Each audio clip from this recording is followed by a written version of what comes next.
अस्सलाम वालेकुम नाज़रीन, पावर प्लस न्यूज एचडी के साथ मैं हूं आपकी मेजबान रिदा सुहेल। रुख करेंगे आज की अहम तरीन खबरों का।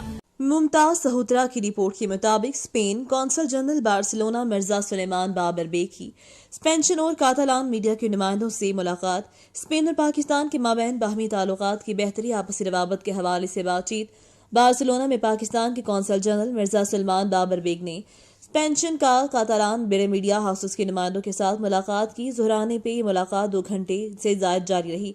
मुलाकात के दौरान मुअत्तद अमूर पर तबादला ख्याल किया गया, जिसमें स्पेन में पाकिस्तानी कम्युनिटी को दरपेश मसाइल, दोहरी शहरियत, पाक स्पेन ताल्लुकात, भारत के कब्जे में मकबूजा जम्मू कश्मीर की सूरत हाल और पाकिस्तान में अफगान महाजरीन शामिल थे।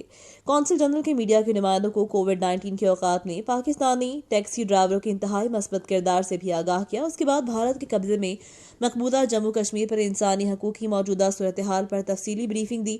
इस मौका पर एक डॉक्यूमेंट्री भी दिखाई गई। मुलाकात के दौरान स्पेन से पाकिस्तान में सियाहत के फरोग के मकानात भी ज़ेरे बहस आए। इस तनाजुर में कौंसल जनरल ने पाकिस्तान के लिए स्पेनिश ट्रैवल एडवाइजरी पर नजरसानी की अहमियत पर जोर दिया। 1 घंटा तवील सवाल जवाब के सेशन में मीडिया वालों ने दीगर मसाइल के अलावा पाकिस्तान में आने वाले अफगान महाजरीन के मसले के बारे में पूछा।